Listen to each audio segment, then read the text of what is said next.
कैसे हो नन्हे दोस्तों। आज रविवार है, सोने की तैयारी कर चुके हो है ना। अब शायद सोने जा भी रहे हो, तो चलो आँख बंद करके हम लोग एक छोटी सी रूप कथा की कहानी सुन लेते हैं और सुनते सुनते सो जाते हैं, है ना। तो आज की कहानी में श्री धीरेन्द्रलाल धौर इनकी संकलन से ली हूँ, और इस संकलन की नाम है भिनदेशी रूपकथा, यानी कि भिन्न देश के मतलब दूसरे देशों की रूपकथा। सही मायने में ये एक्चुअली ग्रीम्स फेरी टेल्स की बंगानुवाद है, मतलब बांग्ला में अनुवाद है और मैं फिर उसको हिंदी में अनुवाद करने की कोशिश कर रही हूँ। तो ये जो किताब है बच्चों, ये किताब प्रकाशित हुई है किशोर भारती प्रकाशनी से। इसके जो तस्वीरें हैं ना, वो सारे बनाए हैं श्री हरेंद्र चक्रवर्ती, श्री बड़ौदा प्रसन्न दास और श्री अशोक धौर। तो चलो बच्चों, अच्छा इस किताब से मैं अब आज जो कहानी पढ़ने जा रही हूँ उसकी शीर्षक है जय जयंती। तो चलो दोस्तों, हम चले जाते हैं कहानी में। अच्छा, हम चले आए हैं। जय जयंती। जय जयंती इसका ट्रांसलेशन नहीं हो सकती, क्योंकि जय एक नाम है और जयंती भी एक नाम है। इसको अगर हिंदी अनुसार मैं प्रोनाउंस करूँ, उच्चारण करूँ, तो ये ऐसे सुनने में आती है जय जयंती, है ना।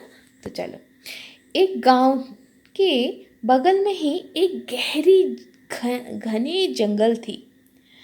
उस जंगल के अंदर एक बहुत ही खूबसूरत मकान था। उस मकान में, उस महल में एक परी रहती थी। वो अपने मकान के या महल जो भी बोलो, उसके चारों तरफ वो मंत्र पढ़ कर रखी थी। तो इसीलिए कोई लड़का अगर वहाँ पर जा चला जाता ना, तो वो और कभी भी वहाँ से बाहर निकल के नहीं आ पाता था।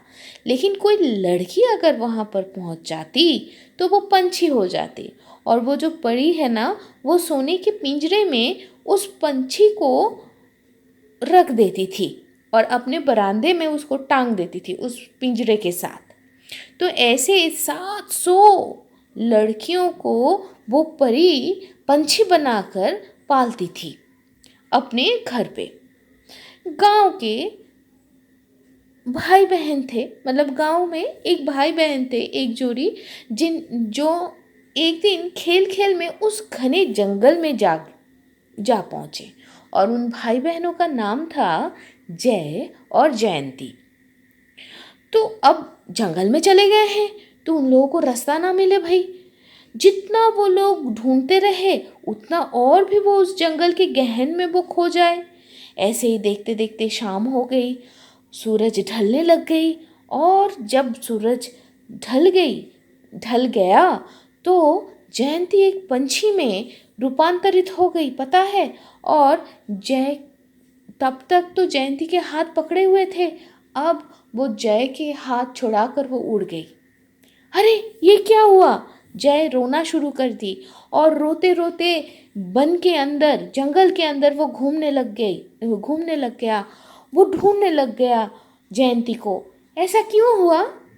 अंधकार घने जंगल के अंदर घूमते घूमते जय बहुत ही थक गया।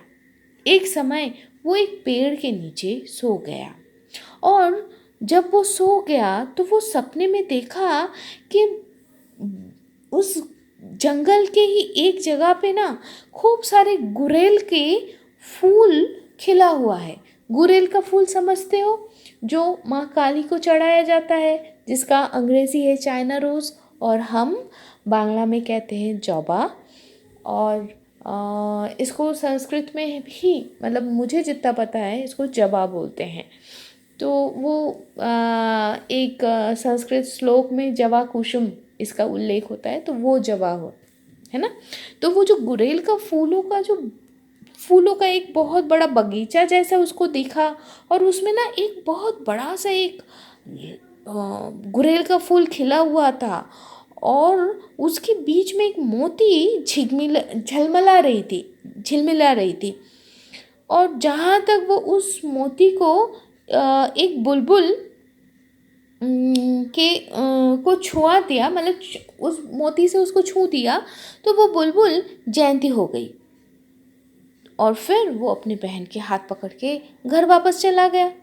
सुबह होते ही जय का नींद टूट गया और वो तुरंत उस गुड़ैल के फूल के खोज में निकल पड़ा। वो जंगल जंगल ढूंढने लग गया। कितने तरीके का फूल उसको दिखा, लेकिन सपने में दिखा हुआ वो गुड़ैल के बगीचा उसको मिला नहीं।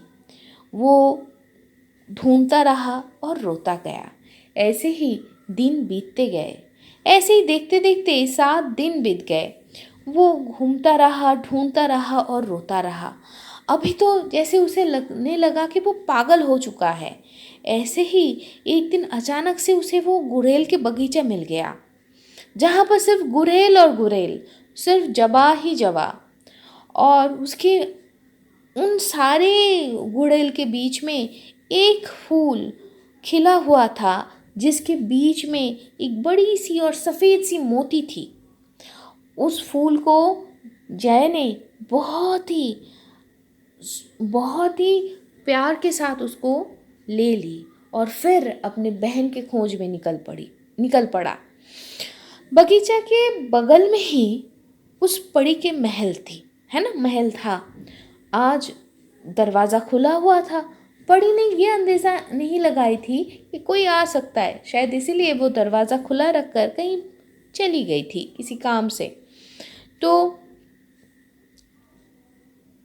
जय उस महल के अंदर चला गया और वो देखा कि बरामदे में तो एकदम सार से, मतलब एक के बाद एक ऐसे ही सोने के पिंजरे लटक रहा है और उसमें एक एक पंछी है। जय को क्या लगा, वो एक पिंजरा खोला और उसकी जो पंछी है उसको बाहर निकाल के उसको उस मोती से छू दिया।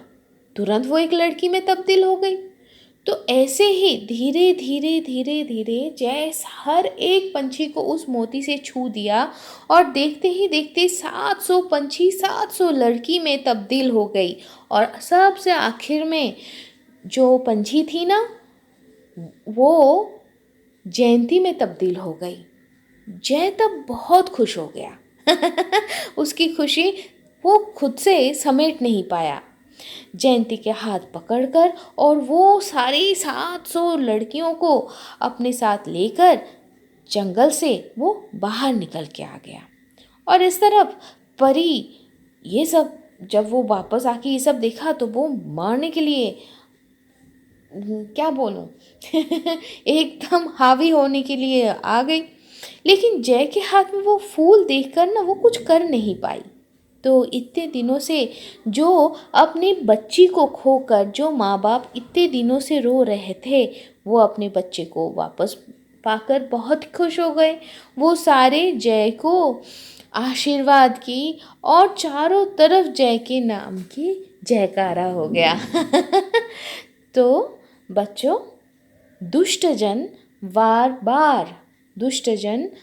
बार अन्याय करते रहे, लेकिन आखिरी में वो एक दिन सब कुछ खो भी देता है। वो कहते हैं ना कि एक वो कहते हैं ना कि लोहार का मतलब सुनार का 100 बार, लोहार का एक बार, वैसा ही है ना। तो बच्चों, आज की कहानी तो यहाँ पर ही ख़त्म होती है। हाँ, ये याद रखना है, आज की कहानी 2 छोटे नन्हे नन्हे परियों की थी। हम सारे ही परी हैं, अपने अपने जीवन से एक एक रूपकथा बनाते जा रहे हैं। इस रूपकथा की कहानी में कोई परी थोड़ी सी दुष्ट है, तो कोई सी परी बहुत नाजुक है, तो कोई सी परी बहुत बहुत शक्तिशाली और हीरो जैसे है। तो अपनी अपनी कहानी हम बुनते जाएं और हमारी कहानी में हमें क्या करना है बच्चों, याद रखना है, ज़िंदगी हमें ये नहीं लिख के दिया है कि हमारे साथ हमेशा न्याय हो, लेकिन हम जो करें वो हम हमेशा न्याय कर सकते हैं, है ना। हम डिसीजन ले सकते हैं सच और झूठ के बीच, श्रेय और प्रेय के बीच, है ना। तो बच्चों आज के लिए यहाँ तक ही, टाटा।